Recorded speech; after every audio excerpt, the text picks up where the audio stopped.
수익으로 달리는 지름길 수익런 방송, 오늘은 한 주의 마지막 거래일 금요일 방송 11시부터 12시부터 50분 동안 함께하도록 하겠습니다. 저는 아나운서 윤지훈이고요. 오늘도 레드 전문가님과 함께하도록 하겠습니다.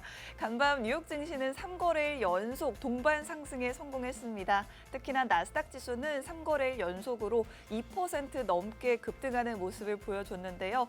클리블랜드 연은 총재가 6월에는 금리를 인하할 것이다라는 발언을 하면서 투심을 더더욱 자극시키는 모습을 보여줬습니다. 구글의 알파벳은 장 마감 이후에 실적을 발표했는데 굉장히 좋은 실적 발표하면서 지금 애프터마켓에서 8% 가까이 상승을 했고요. 반면 비슷한 시간에 실적을 발표한 인텔 같은 경우에는 실적이 실망스러웠습니다. 이에 따라 또 장 마감 이후 5% 정도 낙폭을 보여주고 있네요. 간밤 여러분들이 또 관심을 많이 가지셨을 한국과 미국의 2+2 통상 협의가 있었습니다. 이 자리에서 또 미국 측에서 굉장히 만족스러운 제안이 있었다라고 밝히기도 했는데, 우리 측에서는 일단 한국에 대한 상호 관세, 그리고 자동차, 철강 등 품목 관세, 마지막으로 향후에 부과될 모든 관세에 대해서 일괄적으로 면제를 요청했다라고 합니다. 그리고 상호관세 유예 조치가 종료되는 게 바로 7월 8일입니다. 지난번에 90일간 유예를 했었는데 이게 끝나는 게 7월 8일인데 그 전에 한 번 더 협상을 하자. 그리고 우리 새 정부가 들어서는 6월 3일 이후, 그리고 7월 8일 이전에 마지막 협상을 하자라고도 이야기가 나왔다고 하니 계속해서 어떤 소식 들려오는지 체크해 보시면 좋을 것 같습니다. 오늘 우리 시장 한번 보시면 일단 양 지수 강보합권에서 움직이고 있는 모습이네요. 코스피 지수 0.8% 상승 중이고 코스닥 지수는 0.56% 상승 중입니다. 오늘 삼성전자와 SK하이닉스 동반 상승 보여주고 있는데 SK하이닉스의 상승폭이 더욱 강한 모습을 보여주고 있습니다. 오늘은 반도체 관련주, HBM 관련주, 그리고 차세대 HBM으로 불리는 CXL 관련주들까지 다양한 테마주들로 상승 탄력이 순환매가 이어지고 있는 모습인데, 일단 미국의 빅테크 기업들의 데이터 센터 투자 축소에 대한 우려가 약간 잠재워지면서 간밤 필라델피아 반도체 지수가 5.6%나 급등했습니다. 이에 따라 우리 시장에서도 반도체 투톱에 대한 주가 긍정적으로 형성되는 모습 보여주고 있고요. 오늘 그리고 조선 기자재 관련주들도 강합니다. 아무래도 간밤 2+2 한미 협상에서 우리나라가 미국 측에 조선산업 협력을 제안했다라는 소식이 또 호재로 작용하는 모습 보여주고 있습니다. 또 한 가지 기분 좋은 부분은 2차 전지주들도 강한 흐름을 보여주고 있다는 부분인데요. 중국에서 CATL이라는 최대 배터리 기업 다들 아시죠? 이 CATL이 나트륨 배터리를 공개했다라는 소식이 들려왔습니다. 잘 아시다시피 소금으로 배터리를 이제 만들게 되는 걸까요? 이 부분에 의해서 오늘 우리 시장에서 애경케미칼이라는 종목 관련주로 상한가까지 기록하는 모습을 보여줬습니다. 이렇게 반도체 2차 전지 조선주들 강한 가운데 정치 테마주들 역시나 오늘장 강세를 보이고 있습니다. 앞으로 여러분들 우리 시장이 계속해서 반등을 해줄 것인지 상승 추세를 이어갈 것인지, 만약에 그런 강한 시장이 이어진다면 우리는 또 기술주, 이런 성장 가능성이 있는 종목들에 투자를 해야겠죠. 혹은 약세장이 다시 펼쳐질 것인지, 그렇다면 또 단기 테마성 종목들을 보셔야 될 텐데, 앞으로의 여러분들의 전략, 큰 틀을 잡아 나갈 수 있도록 오늘도 레드 전문가님과 함께 이야기 나눠보도록 하겠습니다. 전문가님 반갑습니다. 네, 반갑습니다. 여러분들 반가워요. 여러분들. 자, 여러분들 오늘 우리가 한 3일 만에 방송이죠, 아나운서님? 네, 맞아요. 그렇죠. 하필이면 우리가 방송하는 날에는 2차 전지가 상승하네요. 참 희한합니다. 그래도 일부 종목들 오르고 있어요. 뭐 일부 종목도 전문가님. 오르고는 있지만 그래도 방송할 때 2차 전지 상승하면 얼마나 좋아요. 그저께 엄청 급등을 했잖아요. 야, 그때 뭐 4시간 단삽이 방송하고 있고 말이야. 아, 진짜 원통합니다. 자, 여러분들, 근데 중요한 거 말입니다. 네. 지금 상황에서는 약간 좀 시장이 뭔가 되게 좀 복잡해요. 복잡하다. 네, 복잡하고 어느 거 하나 결론이 나온 게 없습니다. 그렇죠? 자, 그렇다고 하면은 저희가 좀 시간이 부족한 상황인데 좀 빠르게 좀 다 설명을 좀 다 해드리도록 할게요. 네. 자, 어제 2+2 협상이 열렸습니다. 근데 저는 사실 이 통신망을 통해서 저희 시청자분들한테 저는 이렇게 얘기했죠. 네. 제가 볼 때는 가서 신용만 하고, 뭐 물론 최선은 다했겠지만 최선은 협상은 다 하겠지만은 이제 좀 있으면 정권이 바뀌기 때문에 어느 정도 다음 차기 정권에 밀 수가 있다. 근데 이게 딱 바로 그대로 나왔어요. 네. 이게 그러니까 즉 최상만 부총리가 이렇게 얘기하자. 어떻게 다음 대선의 새 정책에 따라 가지고 시간이 많이 걸릴 수가 있다. 이 얘기는 뭐냐? 즉 새로운 정책, 새로운 정부에 따라 가지고 그 협상이 다시 이어간다는 겁니다. 네. 하지만 중요한 건 미국 입장도 마찬가지죠. 야, 이제 좀 있으면 정권이 바뀐데 이 두 명이 와봤자 뭐해?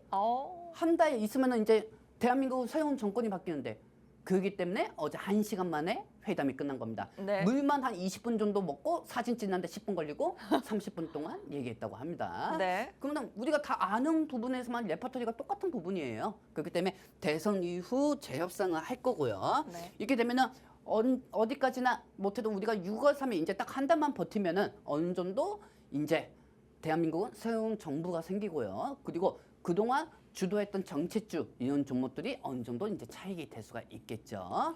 자, 그렇다고 하면은 지금 현재 트럼프 대통령은 제일 먼저 우리는 지금 한미 협상에 기대하는 것보다 트럼프 대통령이 앞으로 어떻게 발표를 하느냐 그게 중요해요. 그렇기 네. 때문에 트럼프로 의지를 할 수밖에 없습니다.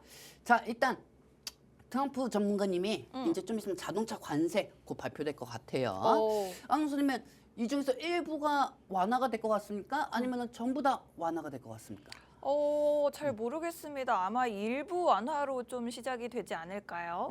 그렇죠. 일부 완화면은 이 미국에 있는 자동차 기업들이 한국에도 있고 유럽에도 있기 때문에 자국에 있는 기업들이 자동차를 미국으로 보낼 때 그 부분에 대해서는 어차피 완화는 됩니다. 하지만 중요한 건 이 일부 완화만 된다고 하더라도 어느 정도 자동차주들하고 배터리 관련주들은 반등할 거라고 보고 있습니다. 예를 들어서 예전에 엔비디아가 주가가 상승할 때 뭐 어떤 특정된 종목, 뭐 이스트 소프트나 이런 종목들이 연관이 없어도 그냥 올라갔잖아요, 여러분들. 그렇기 때문에 전체적인 투심을 주려면은 일단 자동차하고 배터리하고는 똑같은 품종이기 때문에 어느 정도 트럼프의 관세 완화 정책이 이번에 좀 완화가 될 거라고 보고 있습니다. 그렇기 때문에 자동차 관세 협상보다는 트럼프가 자동차 관세 정책에서 직접 결정이 더 빠릅니다. 왜? 2+2 협상이 다음 정권한테 미뤘잖아요. 지금 네. 이 부분을. 다음 정권한테 미뤘기 때문에 이번에 자동차 부분 수혜주 쪽으로 좀 우리가 기대할 부분 만한 요소는 자동차 관세 정책으로 직접 트럼프가 결정하는 거에 따라 가지고 전체적으로 자동차나 아니면 배터리 라인이 어느 정도 투심이 좀 나올 것 같아요. 그렇습니다. 사실은 이번에 그 안덕훈 산업부 장관 같은 경우에 미국으로 향하면서 가장 크게 다짐을 했던 것이 우리 자동차 품목 관세 면제 요청하겠다. 그리고 반도체 관련된 부분들도 여러분들이 관세 면제 받을 수 있게 좀 기대를 하셨을 것 같은데 일단 지금 당장 나오는 소식들에 따르면 뭐 조선 관련된 협력 혹은 LNG 가스선 관련된 협력 관련된 이야기는 많이 나오고 있는데 자동차나 뭐 반도체 관련된 이야기는 크게 부각이 되지 않고 있는 것 같아요. 하지만 어차피 이 최종 협상은 우리 새 정부가 들어서고 나서 6월 3일 이후 그리고 이 상호관세 면제 조치가 유예 조치가 끝나는 7월 8일 이전에 최종 협상이 한 번 더 진행이 될 거고 그렇기 때문에 사실 이번 협상 물론 중요하긴 했지만 더 중요한 건 트럼프가 혼자서도 충분히 자동차 관세 뭐 일부 품목 면제 해주겠다 이렇게 나올 수 있기 때문에 우리는 또 그 부분을 기대해 보셔도 좋겠다라고 말씀을 해주셨습니다. 자 그렇다면 뭐 자동차 부품 관련주, 2차 전지 관련주들 향후 관세 면제 조치에 따라서 충분히 상승 나올 수 있다라는 말씀 드리고 싶고 2차 전지주에 대한 이야기 잠시 후에 또 준비돼 있으니 계속 이어가 보고요. 일단은 자동차 관련주 코리아 FT, 성우하이텍, 현대, 기아 그리고 하신 이 종목들 한번 주목해 보면 좋을까요, 전문가님? 네, 지금 제가 저번 주부터 계속 설명을 해드렸던 부분인데 네. 현대차 같은 경우가 어제 실적이 되게 좋게 나왔습니다. 여러분들 실적이 되게 좋게 나왔는데 현대차 주가 한번 차트 한번 보도록 하겠습니다. 현대차 차트 보시면 아시겠지만 어제 매출 실적이 되게 좋게 나왔어요. 네. 하지만 어떻게 됐습니까? 나쁘진 않은데 나쁘진 않은데 뭐 말은 나쁘진 않지만 그래도 단물이 다 빠졌어요 어제. 단물이 다 빠졌어요. 네, 실적이 더 좋게 나왔는데도 하락이 되었다 이겁니다. 왜 그럴까요? 왜? 아직까지 관세에 대해서 자동차는 산업이잖아요. 네. 산업이기 때문에 이 관세 부분에 큰 부위에 포함이 되어 있기 때문에 아직 관세에 대해서 불확실성이기 때문에 실적이 좋게 나와도 향후 관세에 따라 가지고 눌릴 수 있다. 그 부분에 따라 가지고 심리적인 부분이 반영이 돼 가지고 어제 주가가 눌렸던 거죠. 자, 근데 중요한 건 어제 현대차만큼 또 실적이 좋게 나온 종목이 또 하나가 있었어요. 그게 어디입니까? LG전자. SK 하이닉. SK 하이닉. 이 맨날 저녁에만이야. 자, 일단 중요한 게 전형 일단은 말입니다, 여러분들. 네. 일단은 현대차하고 LG가 어제 실적이 되게 좋게 나왔어요. 네. 그렇죠? 하지만 중요한 건 또 추가적으로 더 좋게 나온 게 뭐가 있냐? SK 하이닉스입니다. SK 하이닉스. 자, SK 하이닉스도 한번 차트 한번 보도록 할게요, 여러분들. 뿅. 어허. SK 하이닉스도 어제 실적이 되게 좋게 나왔어요. 네. 근데 어떻게 됐습니까? 눌렸죠. 어제. 그러네요. 예. 왜? 아까도 말씀드렸지만 자동차하고 반도체는 산업단지입니다. 네. 그러면 이 산업에 따라 가지고 향후 지금 실적이 좋게 나와도 향후 관세 때문에 마이너스 되겠냐? 이게 지금 문제거든요. 그렇기 때문에 어제 현대차하고 하이닉스가 주가가 눌렸다고 보시면 되겠습니다. 오늘은 좀 반등하고 있는 상황이고 전일 미국의 반도체 지수들이 3% 이상 상승하면서 하이닉스도 같이 반등하는 거고 보시면 되겠습니다. 자, 그렇다고 하면은 지금 현재 자동차 부품 관련주들 네. 저는 유심히 봐야 한다고 말씀드리고 싶어요. 이번에 현대차에서 실적이 되게 좋게 나온 분야, 그다음에 거기서 점유율이 되게 높게 나온 부분이 어디냐? 하이브리드입니다. 하이브리드. 하이브리드. 오. 자, 여러분들 하이브리드 차 많이들 타십니까? 네. 자, 우리 PD님한테도 제가 텔레파시 한번 보내볼게요. PD님 차 뭐 타고 다니십니까? 하이브리드입니까? 전기차입니까? 내연기관입니까? 면허가 없다고 하십니다. 면허가 없으십니까? 이거 쇼킹이네요. 저희는 저희 아버지는 네. 하이브리드 타십니다. 아버님께서 네. K9 타고 계시죠? 그렇죠? 그건 TMI예요. 그거 TMI입니까? 네. 그러시구나. 하이브리드 타시니까 직접 어떻다고 얘기하십니까? 뭐 그런 건 잘 모르겠지만 일단 제가 탔을 때 네네. 좋은 것 같습니다. 아나운서님 잠만 자는 거 아니에요? 저는 차 타면 잠만 자죠. 그렇습니까? 저도 면허가 없기 때문에. 일단 하이브리드가 아나운서님도 없어요? 네, 없어요. 그럼 우리 PD님이 정상이었구나. 자, 근데 여기서 중요한 게 뭐냐면은 네. 이 하이브리드는 약간 좀 되게 조용하게 가면서도 편안하다고 합니다. 그리고 이 연비가 또 좋다고 해요. 그렇기 때문에 이 전기차 반, 물반 전기차 반 이응 현식으로 되어 있기 때문에 어느 정도 이 하이브리드가 자동차 판매량이 더 많고 그게 매출액이 더 컸던 거죠. 그리고 하이브리드의 제일 중점적인 게 뭡니까? 아이오닉입니다. 아이오닉. 그렇기 때문에 이번에 현대차가 관세 면제 부분에 대해서 나온다고 하면은 이 코리아 애프트, 성화이텍, 현대기아, 화신 이렇게 보셔도 되겠습니다. 근데 일단 제일 중요한 거 코리아 FT부터 한번 차트 한번 보도록 할게요, 여러분들. 자, 뿅. 자, 이 코리아 애프트 얘는 좀 낫네요. 네. 그래도. 왜냐면 하이브리드 쪽에서는 대선주니까요. 네네. 자, 여러분들 그럼 여기서 네. 조금 마우스를 동그라미 더 얇게 뒤쪽으로 한번 해보도록 할게요. 자, 여러분들 저는 이 코리아 FT가 앞으로 추가적인 상승이 나올 거라고 보고 있습니다. 왜냐면은 트럼프 대통령이 관세 면제에 따라 가지고 현대차의 주요 판매인 아이오닉, 그 아이오닉의 하이브리드 여기서 연관된 종목이 코리아 FT죠. 그렇기 때문에 하이브리드 대장주는 코리아 FT 이걸 유심히 계속 체크를 하셔야고요. 네. 내가 말입니다. 네. 그 일주일 전에 네. 그 코리아 FT 계속 말씀드렸어요. 맞아요. 그러고 나서는 계속 상승이 되고 있죠. 네. 앞으로도 추가적인 상승력이 더 많을 겁니다. 그동안 정치 테마주 쪽으로 수급이 뺏겼으니까요. 자, 그리고 이 성화이텍도 차트 한번 보도록 하겠습니다. 뿅. 이 성화이텍 같은 경우도 자동차 관련 부분주이기도 하지만 GM 관련주기도 해요. 그렇기 때문에 성화이텍이 그동안 좀 연관돼서 많이 상승되었죠. 그리고 홍준표 의원의 정치 테마주 들어가기도 합니다. 그렇기 때문에 이게 복합 테마로 되어 있는데 최근에 자동차, 현대차가 20조 원 이상을 어느 정도 투자했다고 하면서 성화이텍 종목이 상승한 이력이 있고 그리고 최근에 또 트럼프 대통령이 나는 자동차를 해칠 마음이 없다. 그렇기 때문에 이 캐나다 공장이 미국으로 오기까지 시간이 많이 걸릴 것이다. 그것도 이제 아냐고요, 솔직히 트럼프 대통령이. 그러니까요. 그렇기 때문에 여기에 따라서 또 성우하이텍이 좀 어느 정도 반등이 나왔어요. 그렇기 때문에 관세 면제주도 성우하이텍이 자동차 분야로 관세 면제주 나오면은 이 성우하이텍도 상승한다고 보시면 되겠습니다. 자, 제일 중요한 거는 이제 우량주죠. 네. 근데 여러분들 우리가 지금 2차 전지가 뭐 K점이 빠졌다 이렇게 하고 있는데 2차 전지는 업황이 도와서고 있고 현대차는 옛날부터 업황이 도와서고 있었습니다. 자, 현대차 차트 한번 보도록 할게요. 뿅. 전기차 판매 많이 하면 뭐 합니까? 차트는 한 대도 못 판 것 같은데. 아니 1분기 기준으로 역대 최대 매출 기록했어요. 네, 여태 최대 매출 올렸어도 지금 무창포 해수욕장처럼 개뻘이 빠지고 있는 상황입니다. 아이고. 보세요. 저요. 왜 그렇죠? 자동차 판매 많이 하면 많이 할수록 떨어졌어요. 그렇죠, 여러분들. 네. 그깟 30조 원 투자한다고 해도 10%밖에 못 올랐습니다. 자, 이게 뭐겠습니까?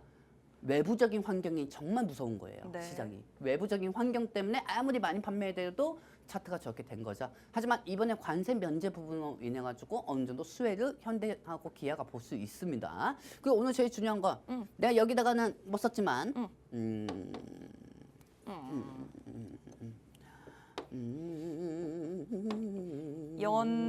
연대가 아니고 현대.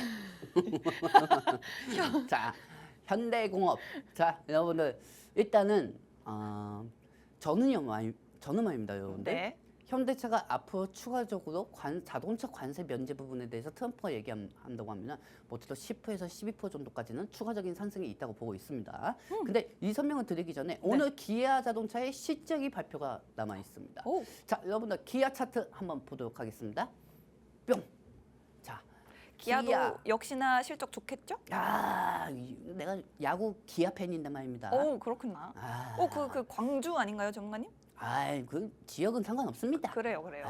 이 기아 타이거즈 되게 좋아합니다. 제가. 왜요? 이유가 뭐예요? 그냥 좋아해요. 그래요? 예전에 만났던 여자분이 기아 타이거즈 어머. 좋아했었어요. 그래서 어허. 따라갔다가 팬이 되었습니다. 네. 근데 여러분들 이 기아 차 주가를 보시면 아시겠지만은 기아 차가 요즘 계속 횡보하면서 올라가고 있어요. 네. 현대차보다는 그래도 주가가 얇죠. 그리고 기아에서 뭐가 유명합니까? 국내 자동차는 뭐가 유명할까요? 저 차를 잘 몰라요. 우리 윤지은 아나운서님 센스가 없어. 아버님이 기아 K9 타고 다니시잖아요. K 시리즈, 뭐 K 시리즈. 3, 5, 8 그렇죠. 저는 있죠. 기아가 되게 좋다고 생각해요, 아나운서님. 좋은 것 같아요. 네, 왜냐면은 예전에 제가 이 신혼 때 모닝 타고 다녔어요. 저희 와이프하고. 와, 근데 승차감이 되게 좋아요. 지금은 뭐 쌍용차 타고 다니지만 KG 타고 다니지만. 왜? 어떻게 하다가 그렇게 됐습니까? 네. 모닝에서 그냥 에티온으로 바꿨는데. 근데 중요한 거는 이 기아 차가 더 좋다고 제가 생각했던 게 뭐냐면은 네. 이 제주도 놀러 갔을 때 자동차 렌탈을 소렌토로 한 적이 있었어요. 소렌토도 그것도 하이브리드였거든요. 와, 좋습니다. 저희 또 아버지가 네. 옛날에 또 소렌토 그러셨습니까? 저희 같이 탔었죠. 보니까 아버님이 기아만 좋아하시는구나. 그쵸? 맞아요. 뭐 정확해요. 기아가 되게 간편하면서도 승차감이 되게 좋은 것 같아요. 그렇기 때문에 이 기아 쪽으로도 라인 쪽으로도 오늘 실적 발표가 있는 상황에서 기아차 주가도 한번 보시는 게 좋겠습니다. 하지만 기아 쪽에서도 기아하고 현대하고 한 몸이잖아요. 네. 그렇기 때문에 아이오닉이 또 판매가 많이 되면은 아이오닉이 그동안 많이 판매가 되었기 때문에 저는 현대공업이 제일 낫다고 보고 있습니다. 어호. 뭐 코리아 FT, 성화이트도 낫지만 네. 현대공업. 네. 이 현대공업은 솔직히 지금 외부적인 환경만 없으면 주가가 더 올라가야 하는 게 맞는 거예요. 현대공업이. 아이오닉 또 판매량이 많겠다. 그리고 자동차 관세 면제도 트럼프가 발표하겠다. 그럼 거기에 따라 가지고 아이오닉 관련주의, 현대공업도 상승할 수가 있고 그와 똑같이 자동차 부품주의 화신도 상승하겠죠. 그렇기 때문에 자동차 관련주들은 유심히 계속 체크하셔야 합니다. 여러분들 일주일 전에 계속 말씀드리고 나서 그동안 주가가 또 반등이 계속 나왔었어요. 제가 여기서 방송에서 여러분들 보셨죠? 제가 일주일 전에 여러분들한테 뭐라고 얘기했습니까? 다른 전문가들처럼 그렇게 얘기했었으면은 수익만 얘기하고 자랑하고 끝냈으면 됐었습니다. 하지만 추가적인 반등이 더 있기 때문에 네. 아직까지 자랑은 하지 않도록 하겠습니다. 자, 그렇습니다. 일단은 살짝 아쉬운 부분, 관세에 대한 불확실성이 있다라는 부분입니다. 자동차 관련주도 그렇고요. 지금 반도체도 그렇습니다. 그렇기 때문에 어제 너무나도 좋은 실적을 발표했던 현대차 그리고 SK 하이닉스였지만 실적 발표하고 나서도 관세에 대한 불확실성으로 인해서 주가는 약간의 조정을 받았습니다. 그래도 이런 관세에 대한 불확실성이 해소가 될 수 있다면 이제껏 그 좋았던 실적들 모두 주가에 반영이 늦게나마 될 수가 있겠죠. 그래서 저희가 이렇게 관련된 유망한 종목들을 보여드렸고 일단은 이번 실적을 통해서도 하이브리드 관련한 매출이 굉장히 좋았다라는 부분을 확인할 수 있었습니다. 하이브리드 관련한 대장주로 저희가 코리아 FT라는 종목 설명드렸고요. 성우 하이텍은 이 GM과도 관련이 되어 있고 그리고 홍준표 예비 후보와도 약간의 연관이 있는 종목으로서 자동차 부품주 소개해드렸습니다. 근데 잠깐만. 네. 죄송합니다. 네. 중간에 껴가지고. 네네. 다음 주에 홍준표 의원의 운명이 좀 결정됩니다. 다음 다음 주. 주인가 다다음 주인가. 5월 3일 날 국민의힘에서 안철수, 한동훈, 홍준표, 김문수 네. 이 네 분 대선 후보가 그 중에서 하나가 결정이 됩니다. 그렇기 때문에 정치 테마가 좀 껴일 수가 있기 때문에 성우 하이텍은 자동차 부품주 여러 가지 사겠다 이렇게 생각하시는 분들은 그냥 코리아 FT하고 현대공업만 보셔도 되겠습니다. 그렇습니다. 뭐 만약에 홍준표 후보가 뭐 이번에 또 결승전으로 올라가게 되면 좋겠지만 그렇지 못할 경우에 더 리스크가 크기 때문에 당분간 성우 하이텍은 살짝 좀 제쳐주시면 좋을 것 같고. 상승하면 그냥 떠나 보내면 돼요. 그래요. 저희는 떠나 보내겠습니다. 그리고 현대차, 기아는 또 오늘 실적 발표 앞두고 있는데 역시나 잘 나올 예정입니다. 그런데 이제 현대차, 기아도 너무나도 좋지만 지금 같은 상황에서 여러분들이 가장 좀 주가가 잘 움직여줄 것 같은 종목으로 기대해 볼 만한 건 우리 아이오닉 관련된 종목으로 현대공업 가장 좋다라고 말씀해 주셨으니 기억해 주시면 좋겠습니다. 네. 자, 다음으로는 우리 또 이거 트럼프예요. 제가 또 이번 주 계속 말씀드렸죠, 여러분들. 이 시장이 돈이 들어오게 만들려면은 일단은 이 전체적인 화면을 좀 보도록 할게요. 자, 여러분들 트럼프 대통령이 여러분들 중국한테 밀리고 있다고 생각하십니까? 네. 여러분들? 그렇죠. 어떻게 보면 트럼프 대통령이 계속 관세를 낮추겠다고 얘기했으니까요. 네. 하지만 저는 여기서 좀 생각이 틀린 게 트럼프 대통령은 그렇게 만만한 사람이 아닙니다, 여러분들. 지금 트럼프 행정부를 보시면 아시겠지만은 트럼프 행정부에 있는 사람들은 거의 다 펀드 쪽입니다. 펀드 쪽이고 투자은행 출신들이에요. 그리고 여기에 비즈니스 전문가들로 구성이 되어 있죠. 국방부 장관만 빼고. 국방부 장관은 폭스뉴스 앵커가 국방장관이고 그리고 나머지 분들은 이 투자은행하고 사모펀드 CEO 다 출신이에요. 네. 그렇기 때문에 시장에 대해서 불안정을 계속 만두고 안에서 이 관세 정책에 대해서 조금씩 완화를 하고 있는 상황입니다. 그리고 우리는 제일 중요한 게 이 상호 국가들 지금 10%씩이잖아요. 네. 적어도 트럼프에게는 중국은 고립해야 하고 우방국은 확보해야 합니다. 그렇기 때문에 이 부분은 확실히 그렇다면 우방국들에게 기술력이나 인건비 싼 나라들을 대거 협상을 할 수가 있는 거예요. 네. 저번에도 말씀드렸지만은 베트남에 뭐가 있죠? 삼성전기하고 삼성 SDI 공장이 있습니다. 네. 근데 베트남이 인건비가 중국하고 똑같습니다. 그러면은 베트남부터 이 중국이 인건비에 따라 가지고 아무리 낮춘다고 하더라도 이 부분에 따라서 베트남을 그걸 대체 후보로 미국이 세운다고 하면은 어느 정도 중국의 힘은 더 약해질 수밖에 없죠. 그리고 저는 또 이렇게 생각해요. 안 선생님, 네. 중국 가보셨어요? 안 가봤습니다. 안 가보셨어요? 네. 중국 딱 한 번 가봤습니다. 그래요? 중국 딱 한 번 가봤는데 진짜 잘 사는 데는 잘 사고 못 사는 데는 진짜 못 사더라고요. 와, 나는 역시 이 대한민국 사람으로 태어난 게 다행이구나. 다행이다. 내가 얼마나 복이 있는 삶입니까? 제가 만약에 북한에서 태어났어 봐요. 북한에서 태어났었으면 지금쯤 이런 방송 할 수도 있겠습니까? 아유. 못했죠. 우리 시청자분들도 못 그쵸. 만났겠네요. 그렇죠. 못 만났겠죠, 여러분들. 네. 근데 제일 중요한 거는 이 부분에 따라서 좀 설명드리고 싶은 게 뭐냐면 제가 이렇게 말씀드린 이유는 뭐냐면 중국 인원이 10억이에요. 그리고 그 10억에서 잘 사는 사람들은 4억 정도가 되고 나머지는 못 삽니다, 여러분들. 근데 또 중요한 게 뭐냐면 중국 시장에서 지금 돈을 엄청나게 뿌리고 있어요. 돈을 많이 뿌려가지고 디인플레이션이라고 하죠. 즉 계속 저가 공세를 하니까 본인들도 계속 가격 가치성이 떨어질 수밖에 없는 거예요, 중국이. 어찌됐든 돈을 뿌리면은 약간 이 돈을 뿌린 거에 대해서 이 돈들이 어느 정도 노동자나 이런 사람들한테 다 가고 물가가 안정이 되었는데 중국은 지금 물가가 안정이 되지 않고 부동산 쪽으로 계속 밑빠진 독에 항아리 무릎끼리 하고 있는 상황이에요. 우리나라도 부동산이 돈들이 다 몰린 것처럼. 네. 그렇기 때문에 근데 중국은 더 심하죠. 왜? 인구들이 더 많으니까요. 그렇기 때문에 2년 전에 헝다그룹이 망하지 않았습니까, 여러분들? 네. 그렇죠? 그렇게 좋은 종목이었던 헝다그룹이. 그렇기 때문에 중국은 지금 아무리 내수 시장이 좋다고 하더라도 이 안에서 디인플레이션을 막고 있는 상황이고 이걸 트럼프가 모르고 있겠냐고요.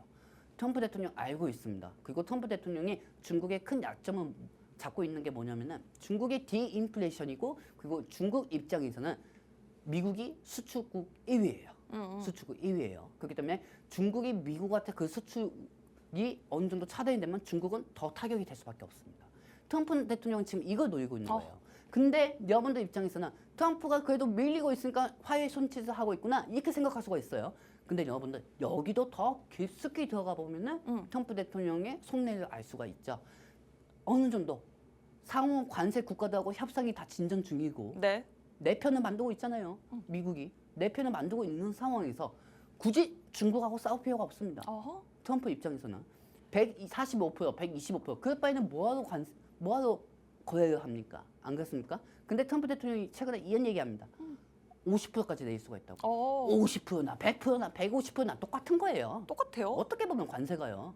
똑같은 다르죠? 거죠. 다르잖아요. 아, 다르긴 하죠. 네. 다르긴 한데 2배 이상인 가격 120%, 145%하고 또 1,000원에 팔던 거를 1,500원에 팔잖아요.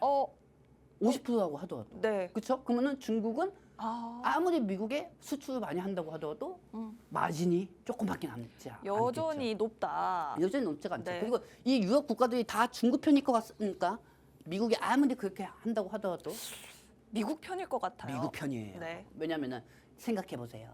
여러분들 생각해 보십시오. 네. 이 국가들이 인형 하나에 만들었어요. 인형 하나 만든 게 요즘 그 유명한 인형이 뭐가 있습니까? 유명한 인형? 저희 아들이 좋아하는 인형이 네. 티니핑이에요. 티니핑. 티니핑. 그거 약간 여자아이들이 좋아할 것 그럼 같은데. 걔가 좀 여자 같아요. 그래가지고 이 티니핑을 되게 좋아하는데 네. 티니핑은 중국에서 10,000원에 만든다고 칩시다. 네. 10,000원에. 그리고 이 유럽에서 중국한테 OEM은 티니핑을 OEM을 넣었다고 칩시다. 그러면 이 OEM을 치면은 이 조선업에 피트하고 있어요. 화물 컨테이너. 네. 그게 20피트가 있고 40피트가 있습니다. 그럼 중국은 20피트에 갖고 가면 너네 9,000원에 제조해 줄게. 40피트로 갖고 가면은 수량이 더 많으니까 빤덤핑을 해가지고 9,000원에 주던 거를 7,000원에 만들어줄게. 오. 이런 방식인 거죠. 네. 근데 중국에서 직접 OEM을 해가지고 피트를 갖고 오면은 그나마 돔에도 살고 소매도 살 수가 있습니다. 하지만 유럽은 문제죠. 왜? 인건비가 비싸기 때문에 유럽에서 파는 물건도 중국에 수출을 못 한다는 거죠. 즉 중국 애들이 되게 욕심적인 게 뭐냐면은 본인들은 인건비가 싸니까 물건을 만드는 것도 단가가 싸가지고 도매나 소매나 수출시키면은 중국은 내수 시장이 더 커질 수밖에 없어요. 하지만 유럽이나 한국이나 이런 나라들은 인건비가 비싸니까 중국에 수출할 게 뭐가 있습니까? 말 그대로 천연가스나 웹툰이나 뭐 이런 것들만 중국에 팔 수가 있지 중국이 뭘 팔 수가 있어요 우리가. 와. 팔지 못하죠 여러분들. 네. 그렇다고 하면은 이게 인건비가 제일 비싼 나라가 어디입니까? 미국이에요. 햄버거 하나에 3만 원, 4만 원 하는 미국이요. 그렇죠 여러분들. 그렇기 때문에 우리는 어떻게 보면은 장사꾼 마인드로 보면은 내 물건 팔아주는 사람들이 단땡인 거예요. 유럽 국가들한테. 네. 그렇기 때문에 차라리 중국에 수출해가지고 적자를 남기는 것보다 미국에 수출해가지고 흑자를 남기는 게 더 낫죠. 네. 그렇기 때문에 트럼프 대통령은 이걸 알고 있는 거예요. 여러분들. 그렇기 때문에 이 부분에서 트럼프가 절대 밀리는 게 아니라는 점, 이 부분은 참고하시고요. 네. 그리고 이 상호 관세 국가들은 어차피 중국을 고립하기 위해서 어느 정도 관세를 완화해 줄 겁니다. 그렇기 때문에 그 부분부터가 시장의 투심을 완화시켜 줄 거니까 이 부분은 꼭 참고하시기 바랍니다. 자, 그렇습니다. 중국 측에서도 지금 가장 많이 수출을 하는 국가가 미국이기 때문에 만약에 중국이 미국으로 수출하는 부분에 타격을 입게 되면 당연히 경제도 흔들리게 됩니다. 이 부분에서 중국이 약점이 있다라는 부분, 그리고 중국이 워낙에 인건비가 싸기 때문에 물건도 싸게 만들어서 수출을 많이 하고 있는데, 그렇기 때문에 사실은 뭐 유럽같이 인건비 비싼 국가들 중국이랑 그다지 뭐 사이좋게 지내봐야 좋을 것도 없습니다. 수출을 많이 해 가지도 않아요. 수입을. 그래서 사실 유럽 같은 경우에는 우리 물건 많이 사가주는 미국 같은 나라들과 더 친하게 지내는 게 당연히 이득일 것이다. 그렇지. 미국 트럼프 대통령도 이 사실을 너무 잘 알고 있기 때문에 이런 국가들, 유럽, 뭐 베트남 이런 국가들이 다 우리 미국이랑 더 친하게 지내고 싶어 할 수밖에 없다라는 부분 너무나도 잘 알고 있습니다. 그래서 이제 뭐 어떻게 보면 뭐 이 관세 문제 때문에 이런 각국에서 중국이랑 더 가까워지지 않을까라는 우려가 살짝 들기도 했습니다만, 사실은 그럴 가능성은 굉장히 낮다. 여전히 이런 모든 국가들 미국과 더 친화적인 제스처를 취할 가능성이 높기 때문에 우리도 이런 부분을 꼭 계속해서 염두에 두시면 좋을 것 같습니다. 자, 그리고 이제 우리가 또 대만, 일본, 한국 이런 미국의 대표적인 우방국들과 가장 먼저 관세 협상을 하지 않을까, 이런 생각이 좀 드네요. 이거는 진짜 우리가 배에서 방송에서 말씀드렸지만은 미국은 대만을 관세를 완화시켜줄 수밖에 없습니다, 여러분들. 대만에 뭐가 있죠? TSMC요? TSMC가 있습니다. TSMC가 있고 이 TSMC를 어느 정도 완화를 시켜줘야 미국 기업들이 살 수가 있습니다. 네. 그렇기 때문에 이 반도체 같은 경우, 엔비디아 같은 경우는 크게 걱정 안 하셔도 되고요. 이 삼성전자하고 하이닉스도 크게 걱정 안 하셔도 됩니다. 우리가 일주일 반, 2주 동안 자, 다음 점 부탁드릴게요. 여러분들한테 늘 강조해드렸던 게 종목이 미래반도체, 테크미, 한미반도체, DI입니다. 근데 여기서 제가 세 가지를 계속 유심히 보셔야 한다고 했죠. 테크미, 한미반도체, 테크미, 미래반도체. 자, 2주 동안 이 종목도 얼만큼 올라가는지 한번 볼까요? 네. 자, 미래 반도체 한번 보도록 할게요. 뿅. 2주 동안 어떻게 올라갔죠? 어머, 미래반도체 상한가 한번 갔다 왔나요? 그러니까 내가 우리 시청자분들한테 뭐라고 얘기했습니까? 네. 이번 주도 계속 미래 반도체 상승했죠, 여러분들. 네. 제가 여러분들한테 뭐라고 했습니까? 2주 동안. 응? 내 방송 봐야 한다고 얘기했죠. 네. 여러분들, 저는 항상 터지고 나서 얘기하는 사람이 아니고 터지기 전에 얘기하는 사람이에요. 그렇기 때문에 미래 반도체 2주 동안 몇 프로 상승했습니까, 여러분들? 거의 도합 한 어느 정도냐?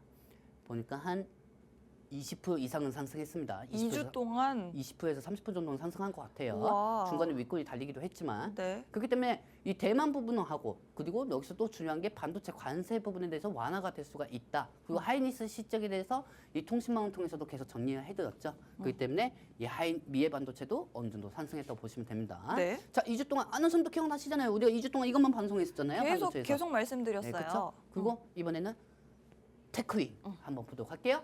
테크윈 보도록 할게요. 뿅. 와우. 테크윈도 2주 동안 어떻게 됐습니까? 2주 동안 계속 올라왔네요. 계속 올라갔어요. 네. 그렇죠? 여러분들 계속 올라갔어요.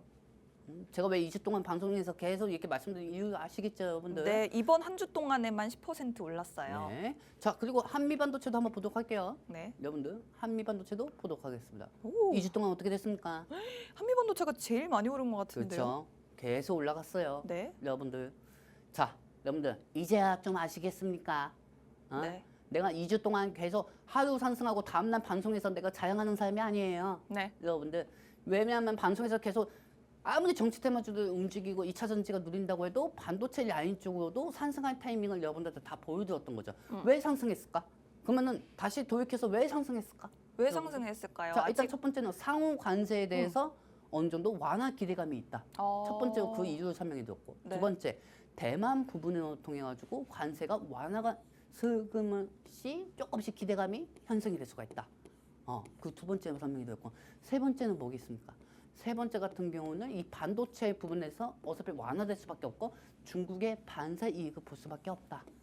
이 부분을 2주 동안 설명해 드렸습니다. 네. 2주 동안 설명해 드렸고 저는 2주 동안 여러분들한테 이런 결과를 보여드렸죠. 이게 쉬운 게 아닙니다. 제가 그동안 그렇게 얘기 많이 한 종목들도 많아요. 하지만은 방송상 말씀 못 드렸고 오늘 이 반도체 라인이 어느 정도 더 상승한 수가 있기 때문에 추가적으로 설명을 해드리는 거예요. 근데 그렇다고 해서 제가 지금 이 방송을 통해서 2주 동안 미래 반도체, 테크윈, 한미 반도체가 올라갈 것이다. 이렇게만 말씀드려가지고 지금 자랑만 하려고 하고 있냐? 아닙니다. 네. 추가적인 상승이 더 기대하셔도 좋습니다. 좋습니다. 일단은 지금 이런 종목들 2주 동안 계속해서 왜 이렇게 주가가 올라왔느냐. 특히나 한미반도체 같은 대장주 몸집도 큰데 지난주에만 6% 넘게 올랐고 이번 주에는 13%가 넘게 오르면서 2주 동안 20% 넘게 올라오고 있습니다. 왜 이렇게 HBM 관련주들 오르고 있느냐. 바로 관세 아직까지 불확실하긴 하지만 그래도 완화되지 않을까라는 기대감이 주가에 먼저 반영이 되고 있는 모습이고요. 특히나 미국과 중국이 분쟁을 하고 있고 반도체 분야에서도 뭐 엔비디아 수출 한 해 만에 하고 있기 때문에 이 부분에 가장 큰 반사이익을 볼 수 있는 게 이런 기업들이라고 말씀드렸습니다. 다만 저희가 2주 동안 이 종목들 이렇게 올라왔어요라고 자랑을 하려는 게 아니라 앞으로도 올라갈 것이기 때문에 이렇게 다시 한번 강조드리는 것이다라고 말씀해 주셨네요. 그렇다면 이런 종목들 뭐 한미반도체 전문가님 이제 제가 또 살짝 궁금한 게 생기는데 이 한화비전이랑요 한미반도체랑 좀 계속 싸우고 있잖아요. 한화비전은 어떻게 보세요? 저는 하나비전도 되게 좋게 보고 있습니다. 왜냐하면 하나비전하고 한미반도체가 TC 본닉 원래는 한미반도체가 독점 현식으로 가고 있었거든요. 네. 근데 여기서 하나비전이 어느 정도 그 빈틈을 계속 쑥쑥 들어오고 있죠. 자, 하나비전 차트 한번 보도록 하겠습니다. 뿅. 자, 하나비전도 최근에 한미반도체하고 같이 상승하고 있어요. 네. 근데 저는 좀 이렇게 생각합니다. 그래도 원주는 그 여러분들 식당 돌아 내가 만약에 부대찌개 먹고 싶다 하면 의정부 가지 않습니까? 부대찌개 먹으려면 의정부로 가라. 네, 그러면 의정부 가면은 식당들이 다 자기네들이 원주하고 해요. 맞아요. 다 원주하고 해요. 족발집도 다 원조, 족발집도 다 원조 원조하고 장충 왕족발. 추어탕도 원주하고 네. 다 자기네들이 원조 식당이라고 얘기해요. 네. 거기서 좀 단 원조는 30년 견력, 50년 견력 뭐 이런 식으로 식당이 있죠. 네. 똑같은 거예요, 이것도. 원조는 어차피 한미 반도체예요. 원조는 어차피 하나다. 네, 원조는 어차피 한미 반도체예요. 네. 왜냐하면은 지금 한미반도체 물건이 납품이 돼서 그 물건이 문제없이 잘 발생되고 있잖아요. 네. 문제없이 잘 발생되고 있죠. 하나비전이 하이닉스한테 완전히 공급하는 것도 아니고 공급하는 애들을 보자 이거예요. 그러면 한미반도체가 원조하는 거죠. 아무리 하나비전이 그 기대감에 더 많이 올라간다고 하더라도 원조 부대찌개를 정하자고 하면은 한미반도체입니다. 네, 뭐 하나비전도 나쁘진 않지만 원조 한미반도체가 더 유망하다라고 말씀해 주셨네요. 네. 자, 그러면 저희 다음 장으로 한번 넘어가 볼까요? 아이고, 네, 이분 곤약이 매일매일 나와요. 점점 많아지고 있어요. 점점 많아지고 있어요. 네. 제가 이거 통수만 통해 가지고 여러분한테 계속 설명해드렸던 거거든요. 이 화면 좀 전체적인 화면으로 좀 보여드리도록 하겠습니다, 여러분들. 보도록 할게요. 뿅. 와, 이분은 자기가 이렇게 정책 얘기하면은 그게 딱 주목을 받는 걸 잘 아시는 것 같아요. 그러니까요. 완전히 뭐 피리 부는 사나이입니다. 피리 부는 사나이. 지금도 압도적으로 계속 지지율 1위죠. 네. 세종시, 일자리, 새만금, 전선주, 변압기, 탄소포집, AI, 창투사, 지역화폐, STO, 플라스틱, 풍력, 스마트팜, 방산, 에너지 고속도로, 전기차 충전, 수소. 와, 이거 뭐 수다맨도 아니고 말이야. 너무 많아요. 이거 엄청 많아요. 네. 이게 놀라지 마세요. 네. 한 달도 안 돼서 나온 정책주예요. 와. 그리고 그 전에 있었던 계속 정책주고 앞으로도 계속 정책주가 나와 줄 겁니다. 네네. 자, 그렇다고 하면은 지금 근데 이 정책주가 매번 나오면 나올수록 다른 종목들은 또 눌리고 빠져요. 그렇죠? 근데 여기서 최근에 오늘 같은 날이었죠. 오늘 같은 날은 에코플라스틱. 이 에코플라스틱이 어느 정도 상승하고 있고 나머지도 다 눌리고 있다고 보시면 되겠습니다. 여기 있네요. 네. 아니 이렇게 종목들이 많으니까 수급이 다 뺏기지. 그러니까요. 그리고 또 1분 2초 또 새로운 곤약이 또 나올 거 아니에요. 맞아요. 그렇죠? 곤약이 계속 나올 거 아닙니까? 근데 저는 이 정책주가 못해도 좀 빨리 끝내야 한다고 보고 있습니다. 왜냐면 수급이 뺏기면 안 되잖아요. 근데 종목들이 올라가도 금방 이탈되는 게 또 정책주고 정치 테마주입니다. 네. 그 대표적인 게 뭐냐? 상지건설입니다. 상지건설. 네, 상지건설. 이 상지건설을 한번 차트를 한번 보도록 할게요, 여러분들. 뿅. 이 상지건설 오늘 지금 어떤 사람입니까? 다시 말아 올리고 있죠. 그래요. 저 3,000원짜리가 저 5만 원까지 20일 만에 갔어요. 11연상의 주인공. 네. 저런 거 보면은 참 마음이 안 좋습니다. 네. 솔직히. 왜냐면은 네. 진짜 위에 보장받는 종목들은 다 외면을 받고 있는 상황이니까요. 와우. 저게 뭐 대단합니다. 대단하죠. 네. 진짜. 뭐 저거 누가 알고 삽니까? 근데 저는 솔직히 좀 의문인 게 네. 저게 원래 갑자기 이재명 대선 후보의 정치 테마주로 바뀌어버렸어요. 네. 그런 상황에서 올라가다가 저 회사 주주들은 최대 주주들은 이게 웬 떡이냐? 웬 떡이야 이게? 이거 전화 청구해야지. 회사 돈 써야지. 그래서 높은 고점에서 매도를 한 거죠. 포바이프도 마찬가지였습니다. 네. 포바이프도 한번 차트 보도록 할게요, 여러분들. 자, 이 포바이프도 장내 매도를 했죠, 최고점에서. 와. 근데 이거는 뭐 사실 전환 청구도 아니고 나 이 정도 수입 봤으니까 어느 정도 일부 빼야지. 분할 매도를 한 거죠, 주주가. 네. 그렇죠. 근데 이거는 욕할 수가 없어요, 솔직히. 이거는 욕할 수가 없는 겁니다. 수익이 나면 당연히 그 사람이 빼는 게 맞는 거죠. 근데 정치 테마주로 저렇게 올라갔다는 게 개인들이 올라간 부분을 저렇게 장내 매도가 됐으니까 약간 그 부분만 좀 안타까운 겁니다. 네. 하지만은 그렇다고 해서 대주주가 빼는 거는 그거는 또 어떻게 보면 합법적이기 때문에 수익이 나면 당연히 빼는 게 맞는 거죠. 근데 사실 이런 현상이 좀 안타까운 것 뿐입니다, 여러분들. 네. 계용건설은 또 어떻습니까? 계용건설, 세종시. 이따 1시에 여기 부동산 방송하는 걸로 알고 있는데 그분들한테 그분들한테 물어보세요. 세종시 수혜지 뭐냐고요. 그럼 그분들 세종시에 어떤 땅 지역에 어떤 기업들이 있겠느냐? 그것도 나오지 않겠습니까? 잘 아실 것 같아요. 네. 계용건설도 중간에 12청구인가 전원 청구해가지고 저렇게 또 빠졌어요. 그렇죠? 이게 뭐 난리도 아닙니다. 이런 현상으로 정치 테마주가 계속 올라가고 빠지고 상승하고 있는 상황인데. 네. 근데 중요한 거는 일단은 계속 이 안에서 정책주들은 계속 6월달까지 계속 상승이 나와줄 거예요. 세종시, 일자리, 새만금, 전선주, 변압기, 탄소포지, AI, 창투사, 지력화폐, STO, 플라스틱, 풍력, 스마트팜, 방산, 에너지 고속도로, 전기차 충전, 수소. 네. 그리고 다음 주에 또 추가적인 곤약이 나오겠죠. 또 나와요. 또 나오겠죠. 또 나오겠죠. 여러분들 그렇게 되면은 또 정책주들은 빠지고 또 올라가고 또 계속 그렇게 나오겠죠. 제가 지금 더 쓸 게 많은데 네. 이 정도만 쓴 거예요. 네네. 왜냐면 저출산도 있거든요. 저출산도 있고 되게 많아요. 저출산. 네, 저출산도 있고 하는데 이거 솔직히 방송에서 주식 방송에서 여러분들한테 정치 테마 좀 미리 말씀드리고 상승했다. 아, 나 그렇게 자랑 못 하겠어요. 그렇게 얘기하면 쪽팔려요. 창피해요. 왜냐면 정치 테마주 올라가는 거 그냥 초등학생한테만 맡겨도 그냥 주가가 올라가는 건데 나는 이런 거 여러분들한테 한 달 전, 두 달 전 얘기하고 여러분들 보셨죠? 내가 상지건설 몇백 프로 상승한 거 한 달 전에 방송한 거 보셨죠? 나 그렇게 얘기하기 너무 쪽팔려요. 너무 창피해요. 너무 양심적으로 사기 때문에 피해도 보는 건 있는데 너무 쪽팔려요. 저는 그런 방송은 하지는 않겠습니다. 자, 그렇다고 하면은 네. 여기에 따라서 이 정치 테마주, 정체주는 이 정도만 있다고 보시면 되고요. 이거는 제가 통신망에서도 엊그제 계속 설명해 드린 부분입니다. 새벽 1시까지, 새벽 12시까지인가?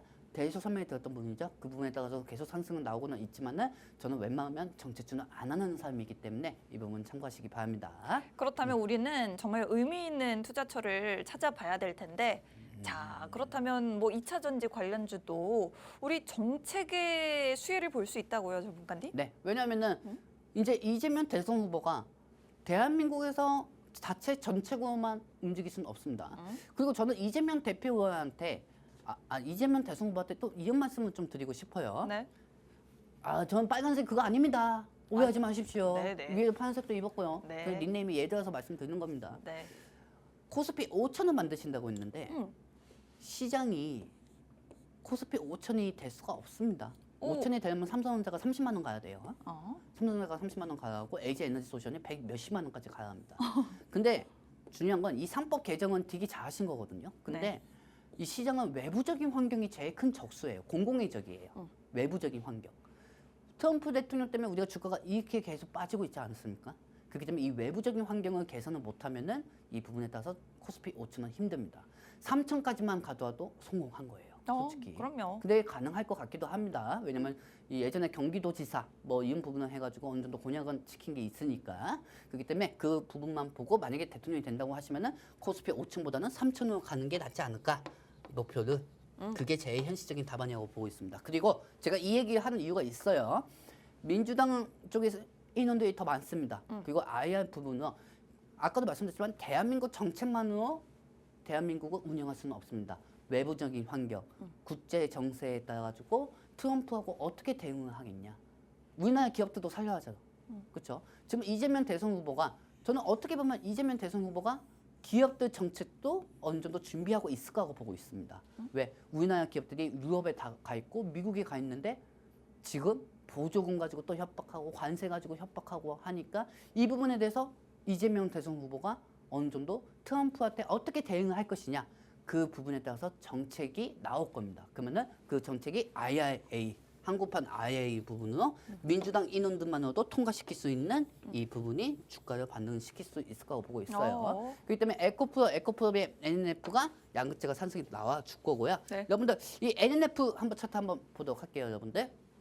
뿅. LNF가 수요일에 12%가 급등했어요. 그 수요일 날 아나운서님 그거 보셨습니까? 그럼요. NNF. 네. 어디서 보셨어요? 집에서 보셨습니까? 어디서 보셨습니까? 뭐 집에서 봤죠? 그래요? 네.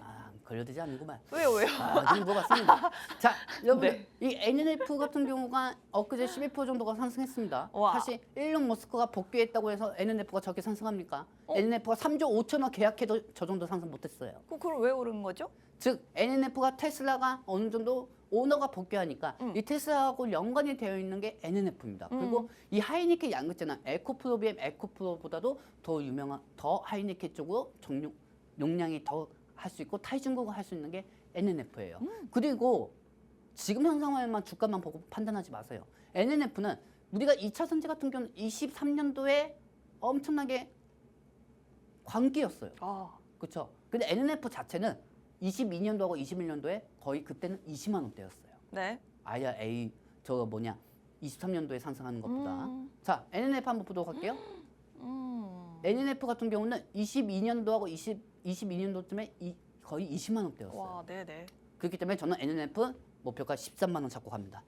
13만 원. 지금 현재 가격이 66,400원인데요. 네. 2배까지 갈 수 있다. 네, 저는 2배까지 간다고 말씀드릴게요, 오, 여러분들. 네네. 이 종목이 21년도에 거의 20만 원대였고 23년도에 갑자기 에코프로가 광기가 났어요. 그렇죠? 에코프로하고 에코프로 BM 시가총액을 만든 게 여러분들이 있죠. 그렇죠, 여러분들. 원래는 자체가 NF가 2차 전지 쪽에서 대장주였어요. 그때 22만 원이었단 말이에요. 근데 이번에 저는 NF를 못해도 13만 원까지 목표까지 잡고 한번 볼 겁니다. 오. 13만 원까지. 13만 원이면 왜 13만 원을 채정을 했느냐? 네. 왜? 작년에 10월달에 트럼프 대통령이 귀가 좀 다쳤어요. 네. 그렇죠? 그러고 나서 지지율이 높아지고 관세든 IRA든 그 부분에 따라서 여파 때문에 그때부터 다 빠졌던 거거든요. 2차 전지가. 네. 그렇기 때문에 이 NF는 13만 원까지 저는 볼 거고요. 그리고 에코프로 같은 경우는 저는 이 에코프로는 못해도 11만 원에서 12만 원까지 볼 겁니다. 네. 자, 12만 원. 자신 있어요. 자신 있어요. 뭐 조금 일주일 정도 떨어졌다고 해도 뭐하고 하면 안 되죠. 왜 그만큼 떨어진 걸로 나는 그만큼 도전하고 있잖아요. 네. 그렇죠, 여러분들? 그렇기 때문에 못해도 11만 원에서 12만 원까지 보고 있고요. 에코프로비엠 같은 경우는 저는 못해도 20만 원까지 보고 있습니다. 20만 원. 에코프로는요. 에코프로는 20만 원까지 보고 있으니까 이 부분에 대해서 여러분들 저는 솔직히 네. 2차 전지 되게 좋아하지 않습니다. 어? 왜냐면 TCC 때 한 번 종목 한 번 내고 2차 전지에 대해서 계속 브리핑을 하다 보니까 이 방송에서 2차 전지에 대해서 계속 설명해드렸던 거죠. 근데 여러분들 이 2차 전지에 대해서는 계속 외부적인 환경만 없다고 하면은 주가는 더 치고 올라갈 수밖에 없어요. 그 부분은 지금 시간이 없으니까 제가 통신망에서 알려드리고요. 자, 마지막으로 엔캠 한번 보도록 할게요. 와우. 자, 엔캠 한번 보도록 하겠습니다. 뿅. 엔캠도 엄청 급등했잖아요. 네, 엔캠이 최근에 한 48%, 50%까지 상승했었어요. 네, 저점 그쵸? 대비해서. 전 근데 이 엔캠도 추가적인 상승이 나올 거라고 보고 있습니다. 왜? 와. 중국의 전해액 이 부분에 대해서 반사 이익을 볼 수도 있는 거지만 엔캠이 이 주주로 있는 회사가 어디냐? 주주로 있는 회사가 중화첨단 소재입니다. 어. 중화첨단 소재. 네. 그리고 중화첨단 소재에서 전고체 부분은 투자를 하고 있고 만들고 있어요. 그럼 거기에 따라서 엔캠도 같이 상승할 수밖에 없고요. 마지막으로 TCCST 한번 보도록 할게요, 여러분들. 뿅. 네. 자, 이 TCCST 역시도 외부적인 환경이 좀 많이 빠졌습니다. 네. 그렇기 때문에 2월 달 이게 본격적으로 1월 달에 본격적인 상승이 나올 줄 알았는데 트럼프 대통령이 또 관세를 얘기해가지고 다 빠져버린 거예요. 그렇죠? 그렇기 때문에 1월 달까지는 1월 달에 상승됐던 가격이 거의 33,000에서 34,000원이었고 2월 달쯤이 아마 원통형 배터리 부분에서 36,000원까지 갈 수가 있었고 4만 원까지 목적이 뒀었어요. 근데 이 부분은 어차피 미국하고 중국하고 관세 전쟁 아무리 미국이 중국한테 관세를 완화를 50% 해줬다고 하더라도 그 수요 공급망은 이 TCC한테 갈 수밖에 없습니다. 일단은 방송상 지금 시간이 별로 1분밖에 안 남았기 때문에 이 정도까지만 설명해 드리고요. 네. 여러분들한테 좀 한 가지 말씀을 드릴게요. 네. 지금 이 종목들을 유심히 보시기 바랍니다.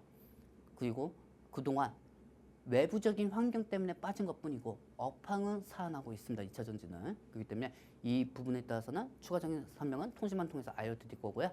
저는 여러분들한테 다음 주 월요일 날 인사드리러 오도록 하겠습니다. 자, 그렇습니다. 일단은 전기차 캐즘에 대한 우려가 이제 점차 사라지고 있고 업황도 살아나고 있고 그리고 민주당 측에서 한국판 IRA를 추진하겠다라는 이야기도 나오고 있습니다. 뭐 거대 야당인데다가 이 대선 주자로서 가장 주목받고 있는 이재명 후보가 밀고 있기 때문에 이 부분 통과될 가능성이 굉장히 높아 보입니다. 그렇기 때문에 만약에 미국에서 우리 IRA 보조금 더 줄이겠다라고 한다고 해도 이 부분으로 충분히 좀 무마할 수 있지 않을까라는 생각이 들고요. 그리고 최근 들어서 또 테슬라 이제 다시 경영에 집중하겠다라는 이야기를 한 만큼 이 부분에 있어서도 계속해서 우리 2차 전지주들도 훈풍을 받아갈 수 있지 않을까 싶습니다.